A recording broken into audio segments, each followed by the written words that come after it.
Le rire médecin, par exemple, les clowns hospitaliers, voilà, ça existe depuis 1991 en France, ça a commencé en 1986 aux États-Unis, ça a une utilité pour réduire la souffrance, donc c'est une arme. C'était aussi une arme pour détourner la réalité, pour la rendre plus acceptable. Par exemple, vous connaissez sûrement ce film avec Roberto Benigni, où il fait croire à son fils que, alors qu'ils sont dans un camp de concentration, que tout ça n'est qu'un jeu. Et j'ai vu ça également dans un bouquin. C'est un anesthésiste qui, à propos de l'humour, disait ceci: il ne s'agit pas du tout de faire diversion ou de faire oublier la réalité, ça c'est extrêmement important dans l'humour, mais simplement de dédramatiser. On cherche à apaiser le malade et par la même occasion, il est sûr qu'on en profite pour se désangoisser soi-même. D'ailleurs, l'humour circule dans tous les sens, de l'anesthésiste au patient, mais aussi du patient à l'anesthésiste, et puis du chirurgien aux deux premiers, sans parler des penseuses, chacun pouvant y aller de son bon mot, de ses paroles rassurantes. C'est un état d'esprit général auquel participe le patient. Donc il ne s'agit pas d'occulter effectivement la réalité, il s'agit juste de la présenter sous un autre angle. Donc ce n'est pas un déni de réalité, l'humour. C'est très utile pour présenter sous un autre angle de vue, une réalité. Il n'y a pas de différence en ce qui concerne la créativité, la production de l'humour, la tendance à rire de soi-même et le plaisir procuré par l'humour dans les dessins animés, les magazines et les plaisanteries sexuelles, bien sûr. Alors, il y a des études contradictoires, c'est sérieux sur le sujet, sur ce qui est de l'ordre sexuel, c'est-à-dire les femmes n'aiment pas cette forme d'humour-là dès lors qu'elles sont dégradantes pour leur propre image, et c'est souvent le cas. Ceci dit, dès que ce n'est pas dégradant pour elles-mêmes, elles sont partie prenante plein pot. Voilà, vous pouvez y aller. C'est que les extravertis préfèrent un humour simple et sexuel, je confirme. Les introvertis, un humour non sexuel et complexe. Autrement dit, fuyez les introvertis, ils sont très chiants. Bien sûr, pardon. Mais bon, là, vous avez sur une partie de la phrase Jean-Marie Bigard, et de l'autre côté, vous avez Alexandre Astier, si vous voulez.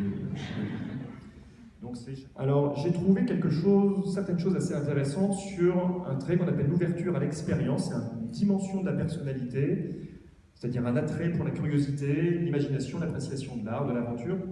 C'est corrélé de manière positive à l'humour, ce qu'on appelle affiliatif. Il y aurait 4 catégories d'humour d'après ces auteurs. Et en fait, cet humour affiliatif, il a pour objet le renforcement de la cohésion sociale.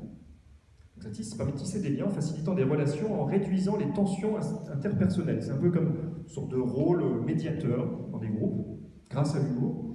Et aussi l'humour réconfortant, qui est caractérisé par le maintien de l'humour, même en l'absence d'autres personnes et dans l'adversité ou le stress. Alors, l'humour et le vieillissement. Je me suis aussi intéressé à ça. J'ai trouvé des petites choses. Alors, les sujets âgés apprécieraient plus l'humour que les sujets jeunes. Bon, par contre, ils ne comprennent pas forcément les blagues. Voilà. Pardonnez-les, hein, c'est comme ça. Pourquoi? La compréhension, la perception de l'humour est mal perçue parce que ça va avec le déclin cognitif. Il y a moins de performance cognitive, les fonctions exécutives commencent à s'altérer aussi, donc la perception de l'humour, comprendre les doubles sens, etc.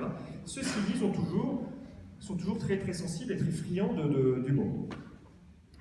Alors l'incongruité, c'est ce qui caractérise l'humour, c'est même la définition scientifique de l'humour, c'est la juxtaposition de 2 représentations mentales, proches mais incompatibles ou contradictoires. Par exemple, au hasard, est-ce que vous connaissez l'histoire du type qui avait 5 verges? Non? Voilà, si je vous dis que son slip lui allait comme un gant, ça vous fait effectivement sourire. Pourquoi? Illustration de l'incongruité. Voilà, l'expression « aller comme un gant » dans une histoire d'un type qui a 5 verges, ça fait tout de suite marrer, c'est pas la première à laquelle on pense. Bon, celle-là, elle marche à tous les coups, vous pouvez l'expérimenter. Alors, c'est quoi le point commun? Ces structures-là, en fait, on le sait en neurosciences, c'est qu'elles sont impliquées justement dans la capacité de changement de point de vue. L'empathie, c'est je me mets à la place de l'autre, donc je change de référentiel.